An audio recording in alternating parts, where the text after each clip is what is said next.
अच्छा जनाब, एक छोटा सा पहले एक लुक ले लीजिए पेपर के ऊपर, क्वेश्चन पेपर के ऊपर। Just have a look of the question paper so that you can see what to do and what we are suppose to. सही है बच्चों।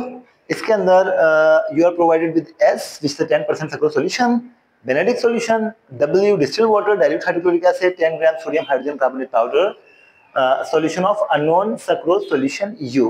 Make sure whenever you are provided with such a solution that is clearly mentioned is an unknown concentration. So eventually you are supposed to calculate its concentration or estimate its concentration. Usually it happens. अब इसके next part पे चलते हैं। Page number 3, you will need to make a proportional dilution of 10% sucrose solution S which reduces the concentration by 2% between each successive dilution. Prepare 5 cm³ of each concentration of sucrose solution. इस चीज को जरा एक दफा और दिखाना चाहूंगा बच्चों को। इस चीज को बहुत तवज्जो से देखो और फिर देखो इसे फिल कैसे करते हैं। देखिएगा, आसान सी बात उन्होंने बोली है कि make a proportional dilution of 10% sucrose solution S which is provided to you. बच्चों यहाँ पे हमें एक S solution provided है। इस solution का actual concentration 10% है और इससे मुझे 2% reduce करके नई concentration बनानी है। तो एक बात बहुत आसान से तय हो जाती है कि first dilution would be 8, then 6, then 4, then 2। We are going to make 4 different dilution by using S। Okay, उससे पहले इन्होंने बोला complete the table before making the concentration. तो पहले टेबल को कंप्लीट कर लेते हैं। टेबल का जो पहला हेडर है वो है percentage concentration of sucrose solution।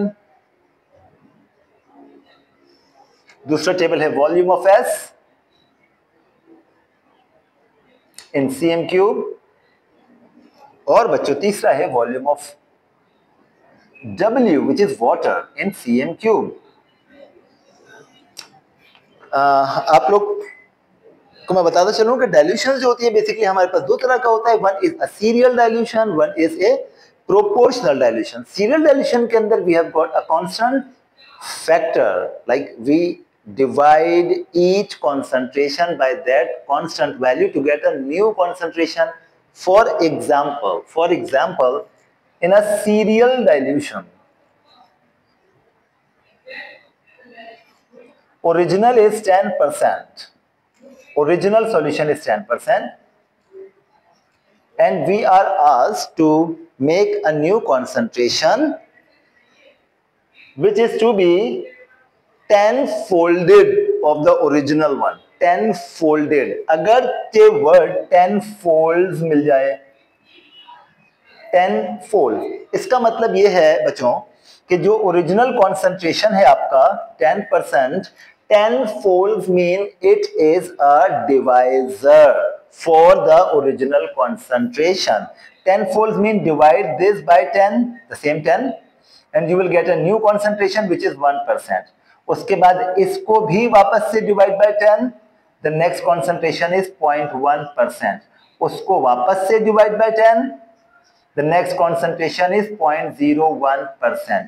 तो ये तो हो गया छोटा सा कॉन्सेप्ट सीरियल डाइल्यूशन का कि आप ओरिजिनल के लिए एक आपको फैक्टर प्रोवाइडेड होगा, you will keep dividing each obtained concentration by the same factor. सही है। अब हम चले जाते हैं ऐसी कॉन्सेंट्रेशन पे जो कि मुझे प्रोपोर्शनल डाइल्यूशन बनानी है, वो कॉन्सेंट्रेटेड सॉल्यूशन जो प्रोपोर्शनली डाइल्यूट करके बनाने हैं। उसके लिए हम आसान सा फॉर्मूला यूज करते हैं, C1V1 is equal to C2V2। अब इस डाइल्यूशन फॉर्मूला को समझ लो, बहुत आसान सा है। This C1 is original concentration, this V1 is an unknown volume of the original solution to be used for making diluted solution। सही है बच्चों।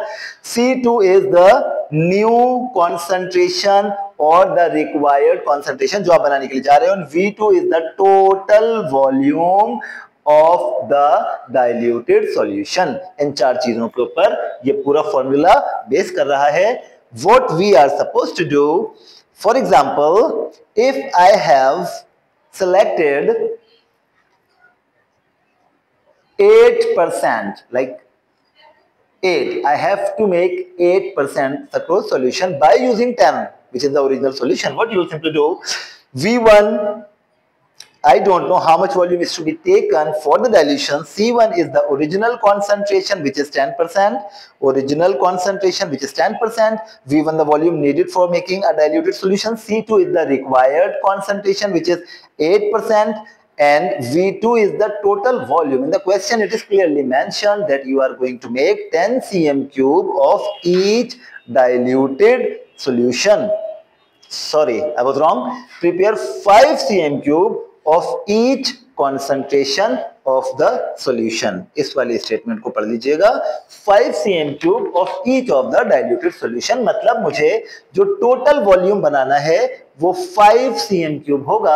Okay fine. इस 5 cm cube के अंदर एक बात बहुत लॉजिकली है कि this 5 contains some part of the original solution which is S and the rest part is of water. The combined volume of S and water should be 5 cm cube. Clear हुआ? अब देखो, V1 is to be calculated first. 8 times 5 is 40 on 10. Result is 4.0 cm cube. कितनी आसान सी बात हो गई है, तो बहुत ही आसान हो गया कि ये जो 4 है basically this is the volume of the original solution we are going to use for making a diluted solution. 4 cm cube S लेंगे plus 1 cm cube water लेंगे because the total volume is 5. बहुत ही आसान सी बात है, तवज्जो से समझ जाओ, बहुत आसान है। 4 plus 1 is 5, so 5 cm cube इस तरह से टोटल बन जाएगा 1 cm cube W, 4 cm cube S। ऐसे कर देता हूं, आसान हो जाएगा। सही है। अब इस टेबल पे आ जाओ। देखो, इन्होंने इस टेबल के अंदर पहला पार्ट दिया हुआ है तुम्हें कि अगर तुम 10% वाला सॉल्यूशन लेते हो तो उसमें 5 cm क्यूब ओरिजिनल S लिया जाएगा एंड नो वाटर। बिल्कुल सही है। अब इसके आगे के जो पार्ट्स हैं वो मैं फिल कर रहा हूं बोर्ड पे, देखते रहो। पहले 8 लिखूंगा, फिर 6 लिखूंगा, फिर 4 लिखूंगा, इसे मैं मिटा रहा हूं, और फिर 2 लिखूंगा। Okay fine. अब जब 10% सक्रोज सॉल्यूशन बनाना है, दैट इज ऑलरेडी गिवन, तो मैं 5 cm क्यूब उसी का लूंगा, 5.0 उसी का cm क्यूब लूंगा, and I won't add any water in it because we need 10% sucrose. For 8, what you will do, you will take 4 cm cube S. To make it 5, you will add 1 cm cube of water. Similarly for 6, इस 8 की जगह बच्चों 6 आ जाएगा। 6 times 5 is 30, 30 divided by 10 is 3। 6 के लिए यहाँ पे 3 आ जाएगा, यहाँ पे 2 आ जाएगा। 4 के लिए 4 times 5 is 20 divided by 10 is 2। 4 के लिए यहाँ पे 2 आ जाएगा और यहाँ पे 3 आ जाएगा क्योंकि टोटल वॉल्यूम 5। 2 के लिए यहाँ पे 2 times 5 is 10 divided by 10 is 1 cm cube। 1.0 यहाँ पे आता है और 4.0 cm क्यूब पानी वहां पे चला जाता है। अब इसमें जो अहम चीज है, the main thing to notice is the sum। 4 plus 1 5, 2 plus 3 5, 3 plus 2 5, 4 plus 1 5, 5 plus 0 5। तो उन्होंने यही तो कहा था कि the total volume of the solution for the new concentration must be 5। तो 5 प्रूव हो रहा है। यहाँ पे बात क्लियर हो गई है, समझ में आ गई होगी। अब ये बोलते हैं कि before doing any work, carry out the test for reducing sugar on the concentration of sucrose using step 1 to step 13। सब परफॉर्म कर लेंगे। Set up water bath and heat to boiling ready for step 7 and step 14। मैंने water bath के लिए already एक beaker के अंदर warm water रख लिया था, which is now getting further heated to at least reach to a boiling point। ये मैंने ऑलरेडी कर लिया टाइम सेव करने के लिए। Prepare the concentration of sucrose solution as in the table using the beaker provided. आपको 4 beaker provided हैं। इन 4 beakers के अंदर आपने सबसे पहले तो बच्चों लेबल कर लेना है। 10 इज ऑलरेडी देयर, इस पे मैंने लिखा 8, इसी तरह 6, देन 4 एंड देन 2। मैंने 4 बीकर्स लेबल कर लिए हैं 8, 6, 4 और 2 के, और अब इनके अंदर डाइल्यूटेड सॉल्यूशन भी बना लेता हूं। 8 वाले में मुझे 4 cm क्यूब 10% S ऐड करना है। मैंने एक सिरिंज उठा लिया, S 4 cm क्यूब S,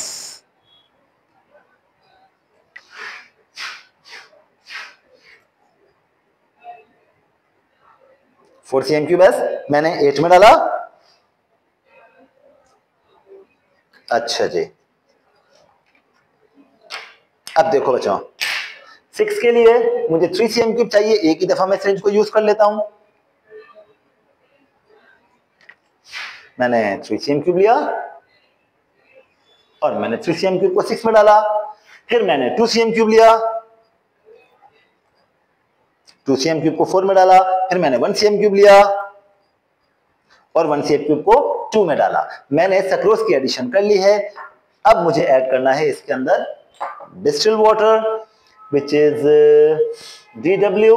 अब मैंने एक दूसरा सिरिंज लिया, और अगर वही सिरिंज यूज करोगे you better wash that one syringe और रिंस इट एटलीस्ट। अब मैंने एक नया सिरिंज लिया है, they are dry, that's I am not going to rinse them. See for 8 I need 1 cm cube. अब मैंने 1 cm क्यूब डिस्टिल वाटर की बीकर से डिस्टिल वाटर फिल कर लेना है बच्चों।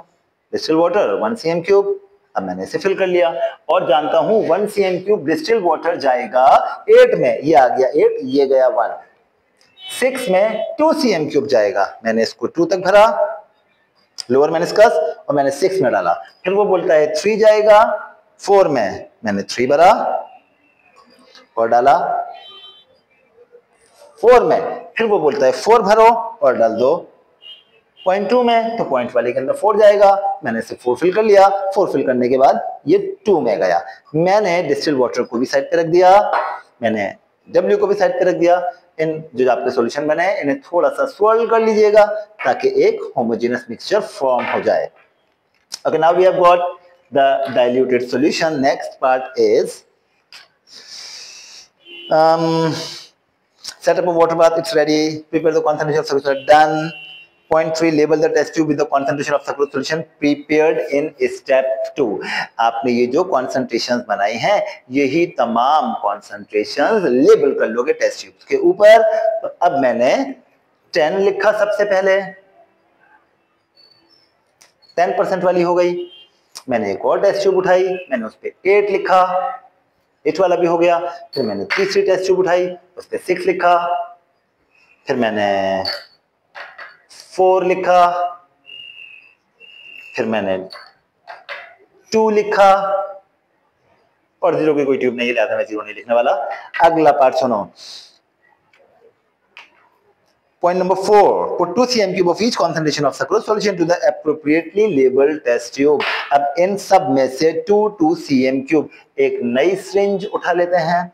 एक नई सिरिंज के अंदर मैंने 8 cm cube, चलें 8 cm cube, 2 cm cube required है। 8% का हर सॉल्यूशन का 2 cm क्यूब, आपने 2 cm क्यूब 8 फिल किया और 8 वाली टेस्ट ट्यूब में डाल दिया। अच्छा जनाब, अब जाहिर सी बात है कि मुझे इसे वॉश तो करना होगा क्योंकि इसके अंदर कॉन्सेंट्रेशन चेंज हो रही हैं।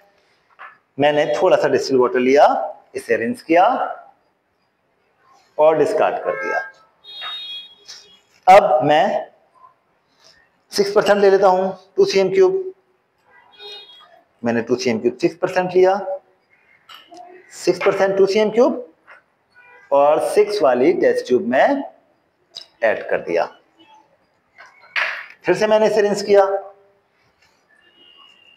डिस्कार्ड किया। अब मैंने 4 को लिया, 2 cm क्यूब और 4 में ऐड किया।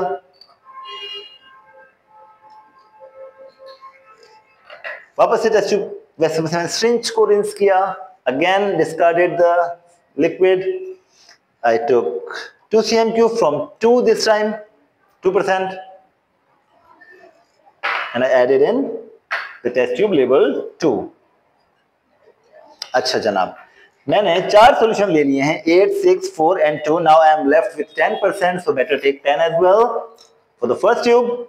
अब मैंने वापस से, अच्छा इसके अंदर ऑलरेडी मेरे पास सिरिंज मौजूद है एस का, तो मुझे कोई प्रॉब्लम नहीं। I just measure 2 cm cube, I didn't even rinse this tube, this syringe, और ये मैंने 10 के अंदर भी 2 cm क्यूब ऐड कर दिया। अच्छा जी, ये टेस्ट ट्यूब हो गई है। Point number 5 is label another test tube U and put 2 cm cube of U into that test tube। ये मेरे पास एक इस पर टेस्ट ट्यूब और था, मैंने इसके ऊपर U लेबल किया, और U लेबल करने के बाद अब मैं इसके अंदर भी 2 cm क्यूब U ऐड कर लूंगा। सिरिंज को रिंस कर लिया और हम U पे गए। Here is U, मेरे पास U मौजूद है, मैंने 2 cm क्यूब U लिया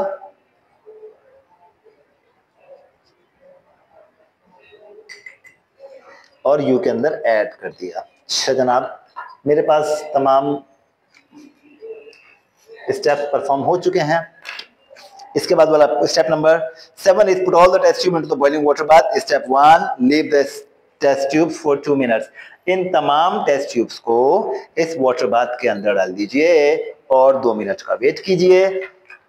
टेस्ट ट्यूब स्टॉप वॉच, मैंने स्टॉप वॉच को लिया, इन तमाम टेस्ट ट्यूब्स को मैंने वाटर बाथ के अंदर ऐड किया और बच्चों मैंने स्टॉप वॉच स्टार्ट कर दिया।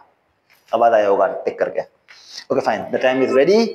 अब हम 2 मिनट का वेट कर रहे हैं। इसके बाद ये बोलते हैं कि oh wait, sorry I made an error. मैंने स्टेप नंबर 6 तो परफॉर्म ही नहीं किया। Put 2 cm cube of H into each of the test tube, shake when gently to mix and then put all. तो कोई फर्क नहीं पड़ता, 4 से 5 मिनट का टाइम हुआ है। मैंने एक नया सिरिंज लिया, उन्होंने बोला H डालने के बाद, भाई पूरी बात पढ़ दिया करे, पूरी बात पढ़ दिया करे, एक दफा के लिखा क्या है, इतनी स्पीड बेहतर नहीं है, थोड़ा पढ़ लें। 2 cm cube of H in each test tube. तो मैंने फौरन 10 उठाया, मैंने एक ही दफा इसको भर लिया 10 तक, 10 से 8 तक खाली किया, 10 में हो गया, मैंने 8 उठाया, 8 से 6 तक खाली किया, मैंने 6 उठाया, 6 से 4 तक खाली किया, मैंने 4 उठाया, 4 से 2 तक खाली किया, मैंने 2 उठाया, 2 से 0 तक खाली किया। लेकिन प्रॉब्लम ये है कि मेरे पास U के लिए नहीं बचा, मैं दोबारा भर लिया 2। चीजों को आसान करें, बिल्कुल परेशान नहीं हो जाया करें कि अब क्या होगा, क्या कुछ भी नहीं होगा। Just do the work. छोटी मोटी बातों से कोई फर्क नहीं पड़ता, वो अच्छे से परफॉर्म करना होता है। बस हो गया काम, इसमें कुछ चिल्लाना शोर शराबा इट डजंट मैटर। अच्छा, तो मैंने स्टॉप वॉच भी रोक दिया था। खैर, मेरा ख्याल है कि अंदाजे, और इसमें they said for 2 minute, 3 minute करोगे तब भी कोई फर्क नहीं पड़ता, 1.5 मिनट करोगे तब भी कोई फर्क नहीं पड़ता। 2 इज एन अप्रोक्सीमेट टाइम, बस सही है, 2 मिनट के लिए कर देना, उसको कोई फर्क नहीं पड़ता। जहां तवज्जो देनी है वहां तवज्जो देंगे, हर बात को तवज्जो नहीं देनी है। ओके फाइन, अगले बात पे चलते हैं। After 2 minutes remove all the test tube from the water bath and put them into a beaker of water label for cooling. ऐसा कुछ नहीं है मेरे पास, तो मैं क्या करने जा रहा हूं, मैंने क्या किया, हो गए होंगे अंदाजा, चले अगर नहीं भी हुआ तो मैं क्या करूं, वेट कर लें 2 मिनट का। मुझे तो नहीं पता, स्टॉप वॉच मैंने खोल के बंद भी कर दी थी और बंद करना दोबारा अब खोल दिए, तो 1 मिनट तो तकरीबन होने वाला है। 40 सेकंड हो गए, 45 सेकंड हो गए, बस सही है, मैं ज्यादा टाइम नहीं लगा रहा, इसको टाइम जल्दी करना है। ये हमने निकाले, तमाम टेस्ट ट्यूब्स को निकाला और उन्होंने कहा कि कूलिंग का एक बीकर लेबल होगा, मेरे पास नहीं है, कोई फर्क नहीं पड़ता, मेरे पास नहीं है तो क्या हुआ। मैंने इनको वापस से टेस्ट ट्यूब रैक के अंदर डाल दिया ताकि थोड़ा सा गर्म हो जाए, ठंडा हो जाए, गर्म तो है ऑलरेडी, थोड़ा सा ठंडा हो जाए। उसके बाद मैं इसको डिस्टिल वाटर की बीकर जो मेरे पास था मैं उसके अंदर डाल दूंगा, कोई भी फर्क नहीं पड़ रहा। 5 सेकंड के बाद। अच्छा, अगला बात पढ़ लेते जब तक। After 2 minutes, remove all the test tube from the water bath and put them into a हो गया। You will need the boiling water bath again for step number 14. Leave the test tube in the beaker for 3 minutes. After 3 minutes, put a small amount of A into the each test tube. A is basically sodium hydrogen carbonate. क्यों डाल रहा हूँ, इस बात को समझना। If you have a non-reducing sugar, you need to hydrolyze it. You have added acid in it. You heated it for 2 minutes, then 3 minutes cooling. What had happened? The acid basically hydrolyzed the sucrose, which is a non-reducing sugar, and converted it into a reducing sugar. But let me tell you one more thing. If we have added an acid into a non-reducing sugar, the acid is always in excess. So why did we use why we are asked to use sodium hydrogen carbonate into this mixture that contains some sucrose solution as well as some acid to reduce or to remove and to eliminate all the excessive acid present in it. हमने कहा कि हमने already excessive acid डाला जाता है, इसमें जो 2cm cube डाला that is more than required. अब इसके अंदर मोर देन रिक्वायर्ड ने अपना काम किया, अपना काम मैं से ठंडे पानी में डाल देता हूँ साथ साथ. मोर देन रिक्वायर्ड ने अपना काम कर लिया. अब जब इसने अपना काम कर लिया उसके बाद कुछ ऐसे बच भी गया होगा, कुछ ऐसे बच भी गया होगा, उसको खत्म करने के लिए आप सोडियम हाइड्रोजन कार्बोनेट डालेंगे ताकि वो उस एसिड को रिमूव कर दे जो उसमें एक्सेसिव मौजूद है. क्योंकि बेनेडिक्ट टेस्ट बहुत अच्छा एसिडिक मीडियम में परफॉर्म नहीं होता. हमने इसके ऊपर बेनेडिक्ट टेस्ट परफॉर्म करना है, नॉन रिड्यूसिंग को रिड्यूसिंग में कन्वर्ट किया और फिर रिड्यूसिंग के ऊपर बेनेडिक्ट टेस्ट परफॉर्म करेंगे. जब बेनेडिक्ट टेस्ट परफॉर्म करेंगे तो उसके अंदर तो एसिडिक मीडियम ऑलरेडी जनरेटेड है, मतलब एसिड, उस एसिड को खत्म करने के लिए हम इसके अंदर सोडियम हाइड्रोजन कार्बोनेट ऐड करेंगे. अब इन्होंने बोला कि इसमें सब में थोड़ा थोड़ा सा सोडियम हाइड्रोजन कार्बोनेट डालें. मैं इसको स्टार्ट कर लेता हूं U से. सबसे पहले मैंने U टेस्ट ट्यूब उठाया और देखो बच्चों U के अंदर मैंने कहा ऑलरेडी एसिड है. अब देखना फिजिंग, इसका मतलब इसमें एसिड है. बच्चों कितना क्लियर इस एसिड को मैंने रिमूव. अब हम बेसिकली सोडियम हाइड्रोजन कार्बोनेट डाल के इसके एसिड को रिमूव करेंगे. लो जी, कोई फर्क नहीं पड़ता, और डाल दो. जब तक फिस होता रहेगा तब तक इसके अंदर सोडियम हाइड्रोजन कार्बोनेट डालते रहोगे और जब फिस होना रुक जाएगा इसका मतलब सॉलिड सेटल हो जाएगा. वहां पे एसिड के अंदर सोडियम हाइड्रोजन कार्बोनेट की एडिशन को रोक देना, इससे ज्यादा मत डालना. देख रहे बबल्स बन रहे हैं, बबल्स जम रहे हैं, बबल्स बन रहे हैं, रिएक्शन हो रहा है. अब देखो बच्चों कितने थोड़े से बबल बने, बहुत थोड़े से. और देखो नीचे सॉलिड सेटल्ड है, देख रहे हो ये सॉलिड छोटा सा पीस सेटल्ड है. थोड़ी सी तसल्ली और कर लो, तुम लोगों को तसल्ली होती नहीं है. ये देखो क्लियर है, ये देखो फिर देखो डाला और वो नीचे जाके सेटल हो गया, इसमें कोई बबल प्रोड्यूस नहीं हुआ है. अभी बस इसको समझना है, यही काम मैं सबके साथ कर रहा हूं. जल्दी जल्दी से निपटा देता हूं इसको. ये फेज हो रहा है, फेज हो रहा है, फेज हो रहा है. इस फेज को खत्म करना है सोडियम हाइड्रोजन कार्बोनेट डाल डाल के.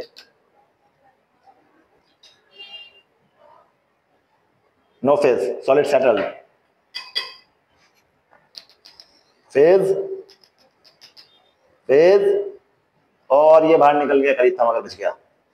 सी सेटल सेटल, नो फेज. आप लोग थोड़ा आराम से कीजिएगा, ऐसे होता है इसके अंदर, ऐसा ना हो हाथ में जल जाए सब.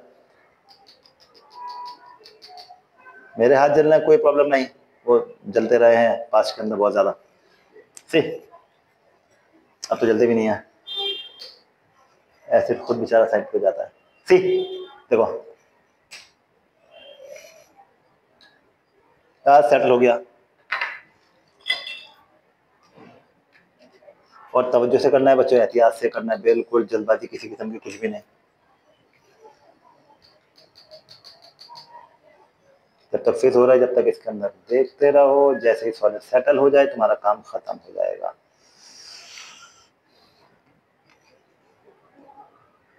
देखो no no no face, no face, no face. बैठ गया आराम से. अब आ जाते हैं लास्ट टेस्ट ट्यूब पे. फेस हुआ, ये देखो क्लियर फेस हुआ, बिल्कुल क्लियर फेस हो रहा है. दिखा चुका हूं अपने बच्चों को, फिर दोबारा एक दफा देखो, भूल जाते हो, समझ में नहीं आता. सी ये देखो कितना क्लियर फेज है इसमें. जब तक होता रहेगा तब तक ऐड करते रहो सॉलिड.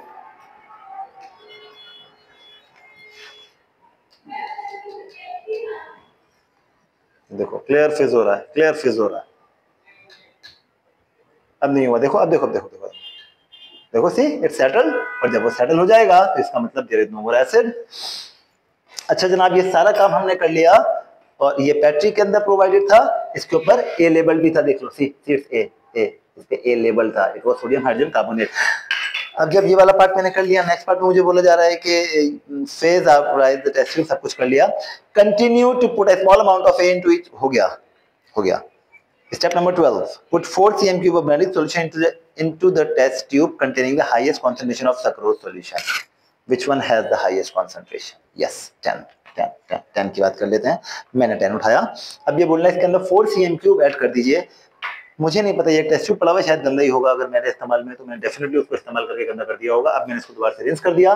रिंस करने के बाद वो बोलना है 4 cm क्यूब बेनेडिक्ट सॉल्यूशन हर एक टेस्ट ट्यूब, बल्कि सबसे पहले लार्जेस्ट के अंदर डालें. Benedict solution is always blue in colour. आप जानते हो इसके अंदर कॉपर 2 पॉजिटिव आयन होता है. आप इसको रिड्यूसिंग शुगर से टेस्ट कर रहे हैं. कॉपर 2 पॉजिटिव को रिड्यूसिंग शुगर कॉपर 1 पॉजिटिव में कन्वर्ट कर देगा. Green, yellow, brown, orange, red, brick red, वो डिपेंड्स. बहरहाल मैंने 4 cm क्यूब लिया. 4 cm क्यूब, 4 cm क्यूब. इसके बारे में एक बहुत अहम बात बता रहा हूँ, याद रखना, भूलना नहीं. जितना भी सैंपल का वॉल्यूम होगा Benedict is added in equal volume. आपने इसके अंदर 2 cm क्यूब सब्सट्रेट सॉल्यूशन लिया था, आपने उसके अंदर 2 cm क्यूब एसिड डाला. The total volume of the mixture is 4. That's why you are using 4 cm cube of Benedict. अगर ये टोटल 2 होता तो मैं बेनेडिक्ट भी 2 डालता. अगर ये 5 होता तो मैं बेनेडिक्ट भी 5 डालता. तो 4 में 4 डाल दिया. अच्छा जी, फिर वो बोल रहा है record the result, measure the time taken for the first step. Shake the test tube gently to mix. Put the test tube into the boiling water bath. इस test tube को boiling water bath में डालें. Put this tube. Measure the time taken for first appearance of a color change in the test tube. अब इसको जब मैं इसके अंदर ऐड करूंगा बॉइलिंग वाटर बाथ में, बॉइलिंग नहीं है, इट्स अराउंड 80, और डालते ही स्टॉप वॉच स्टार्ट कर दोगे बच्चों. और अब देखोगे कि जैसे ही इसके ऊपर कोई भी दूसरा परमानेंट कलर प्रोड्यूस होगा, ग्रीन कलर के पीपीटी बनेंगे. जैसे ही इसमें green precipitate see I stop the stop watch. I stop it. जैसे ही प्रेसिपिटेट इसमें प्रोड्यूस हुआ बच्चों, मैंने स्टॉप वॉच को रोका. टाइम आया 10.63 सेकेंड्स. और ये काम करते वक्त बातों में नहीं लगना, इधर उधर बात में लग गया, इधर फौरन कलर चेंज हो जाएगा, पता भी नहीं लगेगा. अच्छा, ये काम मैंने इसका कर लिया. और इसके बाद अब मैं क्या करने जा रहा हूँ, सॉरी स्टैंडर्ड चेंज हो जाएगा मेरा. अब मैं अपने तौर पे कुछ चीजें रिकॉर्ड कर रहा हूँ. मैंने इसे मिटा दिया. उम्मीद है तमाम चीजें बच्चों को बहुत ज्यादा अच्छे से समझ में आ गई होंगी, बहुत ज्यादा अच्छे समझ में आ गई होंगी. अच्छा जी, हम बात कर रहे हैं इस वक्त जो आपका, वो बोलते हैं कि record the results in the appropriate table. मुझे पता है मुझे क्या करना है. I need serial number. उसके बाद मुझे मालूम होना चाहिए concentration, percentage, concentration of sucrose solution percentage में चाहिए. उसके बाद मुझे टाइम चाहिए. Time for first appearance which is other than blue. लिखना जरूरी नहीं है, लेकिन इसको सेकंड में लिखना जरूरी है. इन सेकंड, इन परसेंट, और सीरियल नंबर की जरूरत नहीं है. अब मुझे मालूम है कि मेरे पास कितनी टेस्ट ट्यूब मौजूद है बच्चों. मेरे पास एक 10 है, मेरे पास एक 8 है, एक 6 है, एक 4 है, एक 2 है, 5 ही हो गए, और एक यू है. मुझे 6 टेस्ट ट्यूब के ऊपर परफॉर्म करना है. 3, 4, 5 और ये आ गया 6. इन 6 का डेटा फौरन कलेक्ट कर लेते हैं,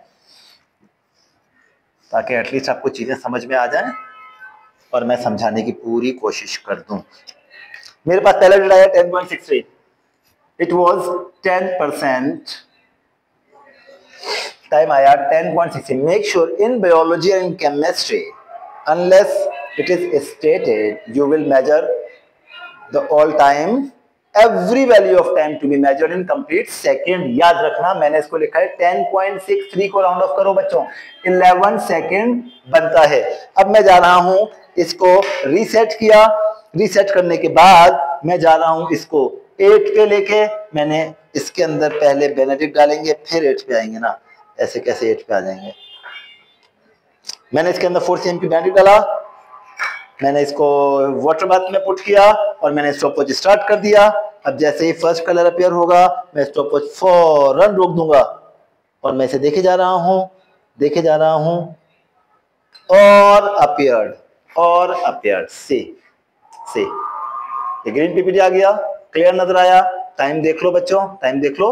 11.12 का मतलब ये तो 11 सेकेंड ही हो गया. 11 सेकेंड ही हो गया. बाद में बताऊंगा इसका क्या करना होता है. ये 11 सेकेंड ही हो गया. 8%, फिर 6 आएगा, फिर 4 आएगा, फिर 2 आएगा और फिर U आएगा. कुछ चीजें करनी होते हैं मामला, मैं बता दूंगा बाद में क्या करना है। अब मैंने 6 के बाद 8 के बाद 6 लिया, 6 के अंदर बैंडेड डाला, स्टॉप वॉच को रीसेट किया और इमर्ज कर दिया, स्टॉप वॉच को स्टार्ट कर दिया।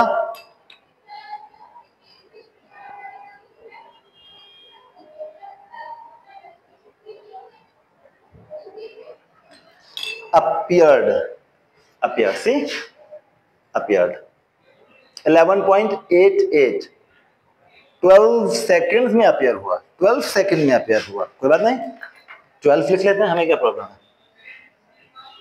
तरीका तो बता दूंगा ना, अभी तो परेशान क्यों हो रहे, रिजल्ट तो अच्छा ही होगा।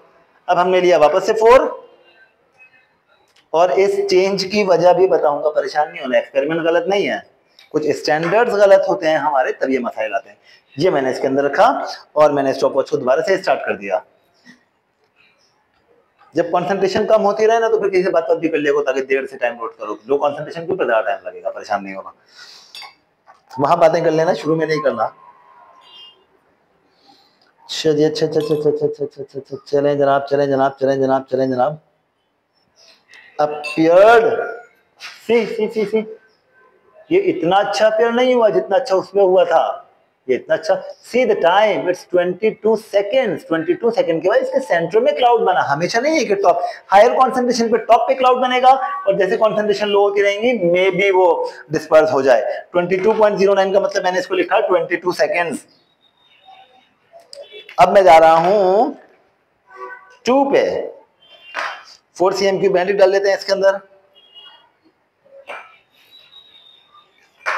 रीसेट कर लेते हैं और इमर्ज कर दिया वाटर बाथ में। ऑब्जर्व कर रहा हूं,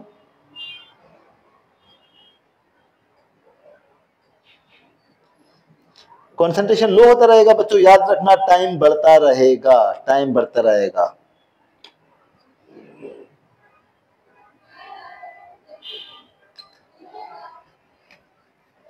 appeared see it's appeared और टाइम देख लो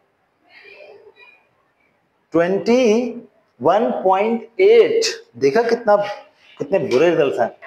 21.8 इट इज इक्वल्स टू 22। बार बार बोल रहा हूं कि बता देता हूं कि क्या करना है, बता देता हूं। अब हम जा रहे हैं 4 CM³ U लेने के लिए। 4 CM³ U में मैंने ऐड किया। जब U में ऐड कर देता हूं, मैं स्टॉप वॉच को रीसेट करता हूं और टाइमर स्टार्ट कर देता हूं। टाइमर स्टार्ट है, जैसे अपेयर होगा मैं आपको बताता हूं कि करना क्या है।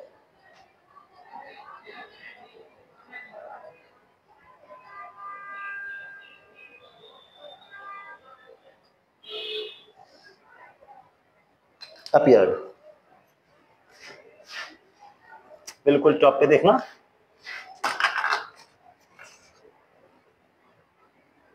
ये क्लाउड अपीयर हुआ था। ये बच्चों ये क्लाउड अपीयर हुआ था। इसका जहां अपीयर होना है उसी को स्टैंडर्ड बनाना है आपने, याद रखिएगा।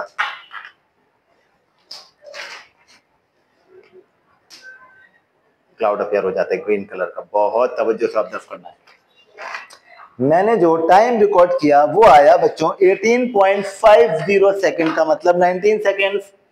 मेरे पास आया 19 सेकंड, ये मेरे पास जेट आ गया। अब एक बात बहुत अच्छे से जानते हो, कान खोल के सुन लो कि बाज़ों का डेटा वैसा नहीं कलेक्ट हो रहा हो तो जैसा आप चाह रहे होते हो, हमारा हैंडलिंग एरर आ जाता है। इसके अंदर जो मेन कॉज ऑफ एरर है वो आपको बताता हूँ।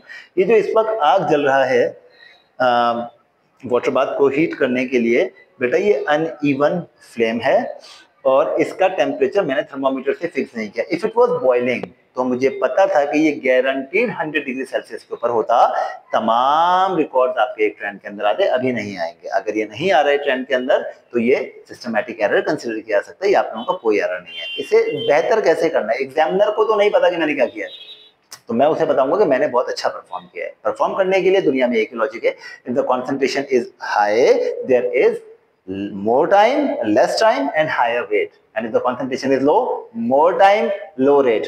तो बात कर लेते हैं इसकी, थोड़ा सा एडजस्ट कर लेते हैं। इसको 11 सेकंड्स लगा था, मैंने इसे कर दिया 9 seconds.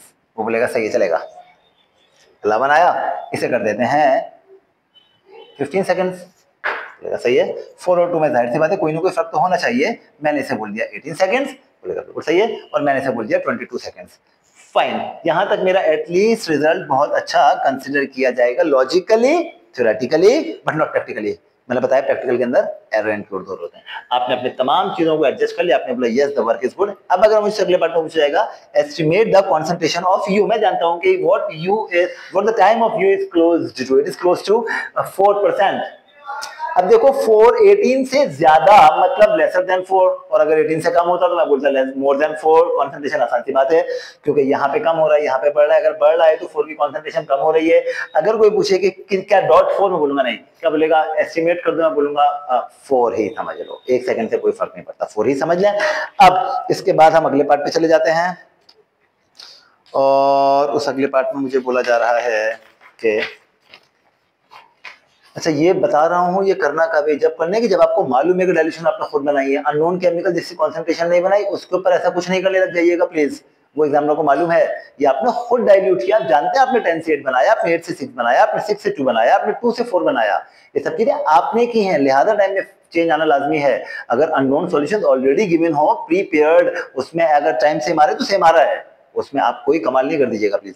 Repeat step 12 to step 15 with you, वो बोलना है अलग से लिखिएगा, यू का मैंने उसी के अंदर इंक्लूड कर दिया। तो अब मैं यू का टाइम यहाँ पे लिख दूंगा जो मेरे पास है 90 सेकंड।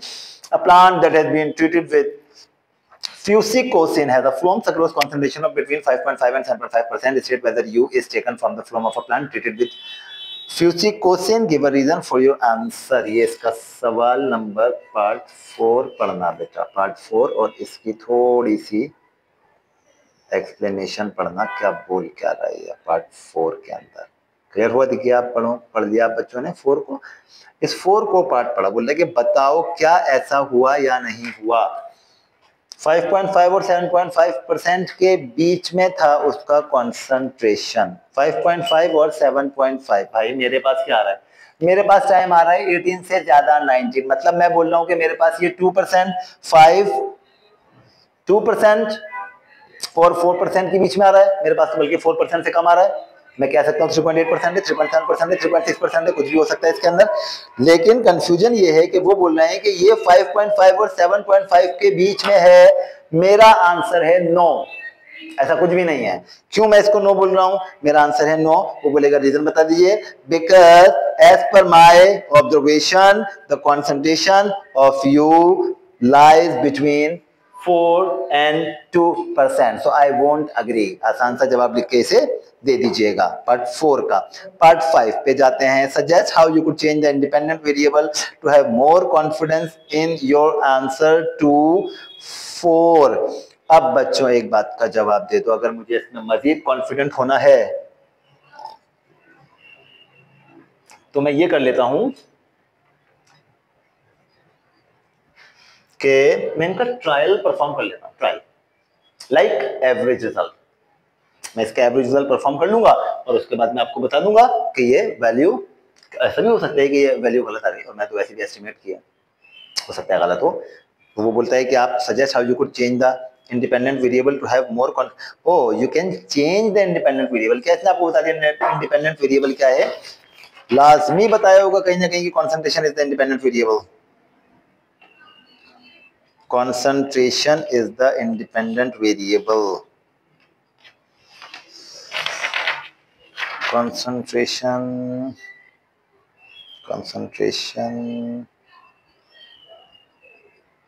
नहीं कहीं नहीं बताया, कहीं नहीं बताया। अच्छा बच्चों बात समझ में आ गई होगी कि इसका 19 है तो आप इसको 4 के बाद करेंगे, लेकिन ये बोलता है कि state the result for you, मैंने बता दिया, टाइम बता दिया उसका। A plant that has been treated with, इसका भी जवाब दे चुका हूं। Suggest how you could change the independent variable, independent variable concentration time depend for the colour change on the concentration. तो इंडिपेंडेंट वेरिएबल आपको कंसंट्रेशन को बोलने कि आप मजीद इंडिपेंडेंट वेरिएबल को मजीद क्या चेंज लाना चाहेंगे कि आप अपने आंसर पे कॉन्फिडेंस गेन कर सकें। तो मैं ये कह सकता हूं कि I will take a few more concentrations between 2 and 6, more concentrations between 2 and 6, between 2 and 2 and उन्होंने बोला है कि ये लाई करता है 2 और 8 के बीच में 7.5, तो मैं 2 और 8 तक ले जाता हूं।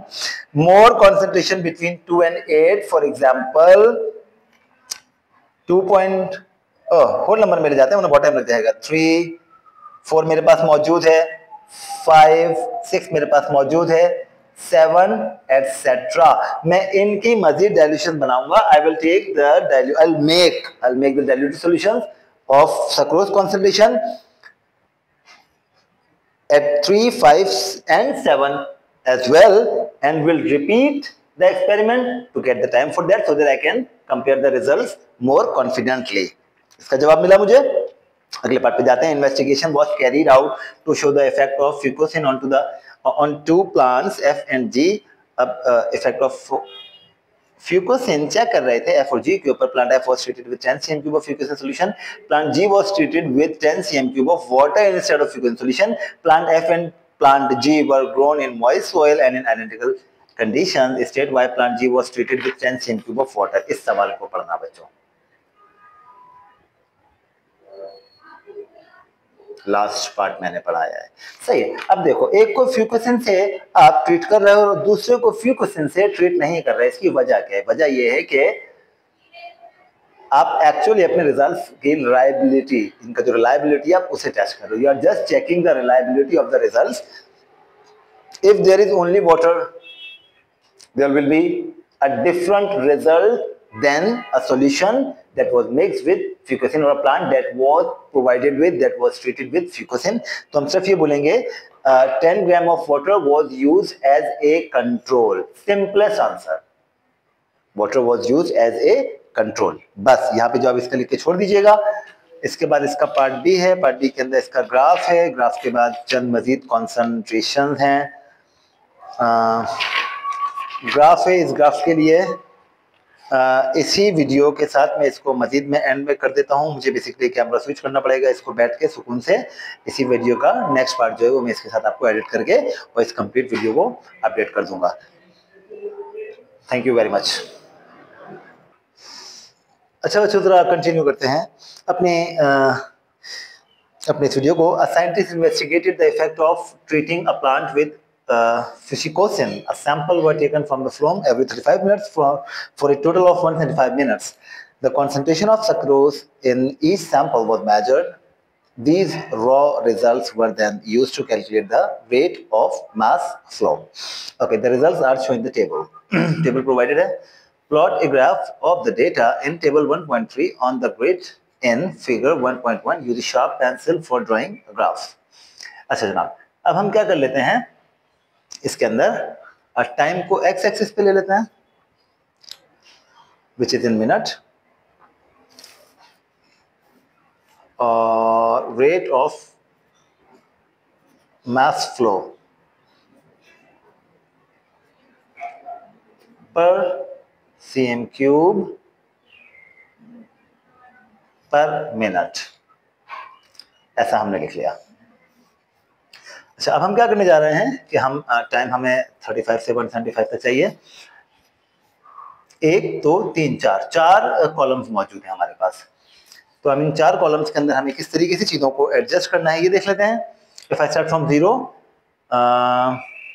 30 60 90 120 नहीं चलेगा, 50 100 150 200 मेरा ख्याल है कि चल जाएगा। अच्छा, अगर हम 30 से लें 30 देन 50 अगर ऐड करूँ 30 में 80 80 प्लस 50 130 130 प्लस 80 180। हाँ, कवरेज कम हो जाएगा। तो बेटा यही करते हैं, 0 then 50 then 100 then 150 and then 200। यहाँ मेरा थर्ड कॉलम में डेटा आ जाएगा और फर्स्ट कॉलम में भी डेटा आ जाएगा। अच्छा, अगले पार्ट पे चलते हैं। 6 से 23.75, इसे भी 0 से स्टार्ट कर लेते हैं। 23 तक जाना है। 5 10 15 20 25 मजे से हो जाएगा। 5 10 15 20 25। Okay fine. 35 टाइम पे 6 0 5 सी 5 10 15 20 25 30 एंड 35, ये रहा बच्चों 35 मिनट्स की लाइन, 35 पे 6, 5.5 6, ये आ गया मेरा पहला पॉइंट। अच्छा जनाब, नेक्स्ट इज 70, 50, 55, 60, 65, 70, दिस इज 70, 70 के ऊपर 10.25, 70 पे 10, दिस 10.5, दिस इज 11, तो 10.25 इसके बीच में होगा बच्चों। ये आ गया दूसरा पॉइंट। अब हम जा रहे हैं 105 पे, 105, दिस इज 105, 105 पे 15, 105 पे 15, 140, 19.5, 125, 130, 135, 140,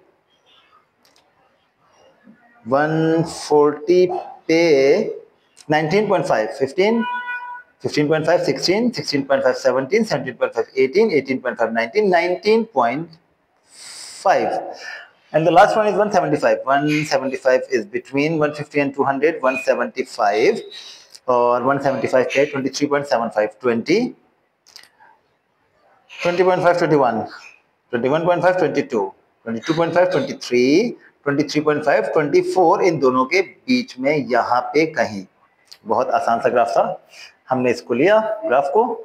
अब वो बोलते हैं the concentration of sucrose in each sample was measured, there was the results are shown in the table, plot a graph of the data in table 1.3 on the grid, use a sharp pencil for drawing graph। बना लिया, use your graph to find the time when the rate of mass flow was 20 cm³ per minute, show on the graph how you determine your answer।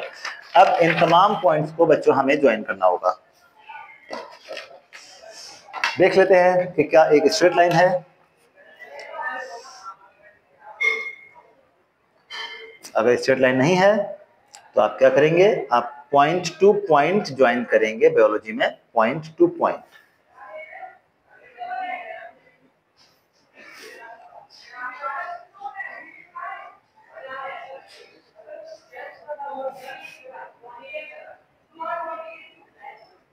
आपने point two point line join कर दिया। 20 cm³ पर minute, 20 cm³ पर minute, 20 cm³ पर minute, ये रहा 20 cm³ पर minute. आपने सिंपल क्या करना है, आप इस 20 cm³ पर मिनट से इस ग्राफ पे जाएंगे, जहां पे लाइन को इंटरसेक्ट करेगा वहां से आप नीचे आके ये वैल्यू रीड कर लेंगे। ये 140 था तो बच्चों ये 145 मिनट्स हो जाएगा। आपने आंसर लिखा यहाँ पे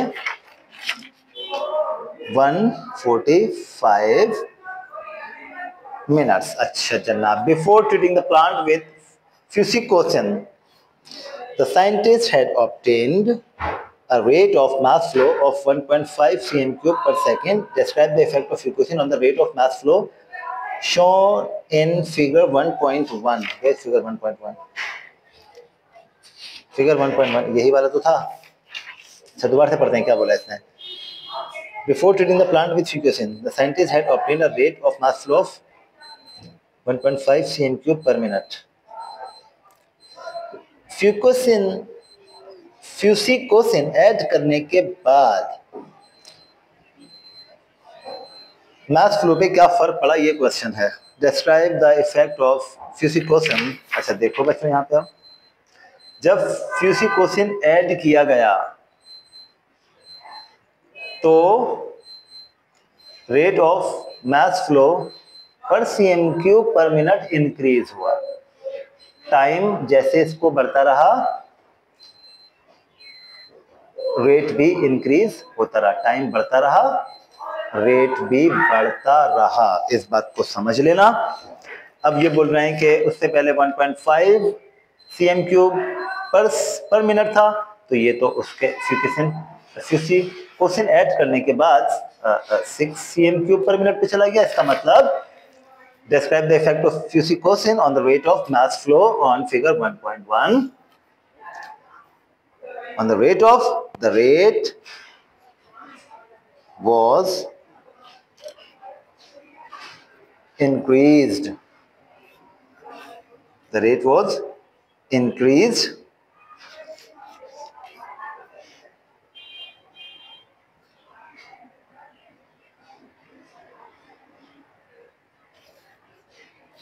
the rate was increased. इसको एक बात और लिख सकते हैं, values are more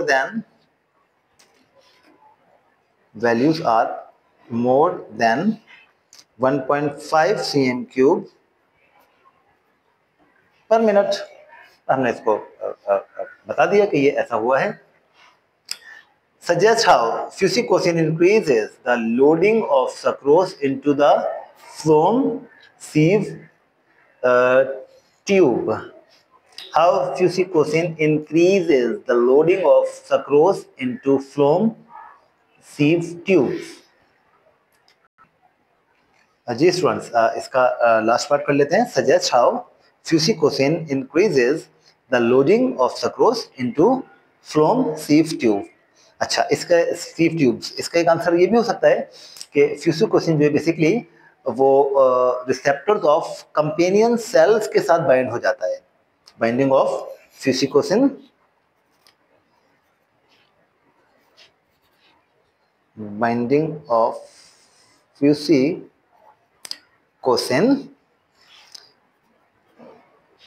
to receptors of companion cells. इस वजह से इसने इसके रेट को इंक्रीज कर दिया होगा. और एक दूसरी बात आप लिख सकते हैं कि active transport of hydrogen ions proton उसके एक्टिव ट्रांसपोर्ट को इंक्रीज कर देता है.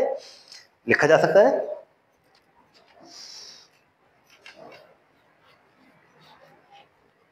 Active transport of hydrogen ions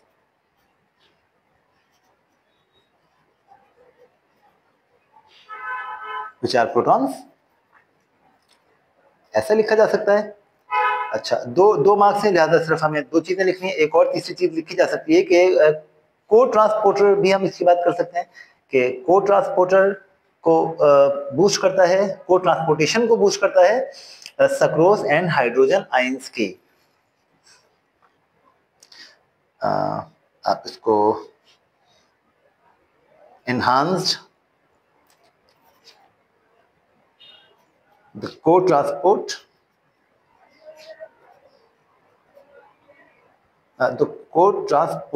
enhance the co-transporters of sucrose and hydrogen ions. इन तीन में से अगर आप कोई दो चीजें लिख देंगे तो आपके आंसर को करेक्ट तस्वुर किया जाएगा. Any two. और यहाँ पे हमारी वर्किंग सारी कंप्लीट हो गई है. इंशाल्लाह मजीद आगे मिलते हैं किसी नई वीडियो के साथ. Take care. अस्सलाम वालेकुम.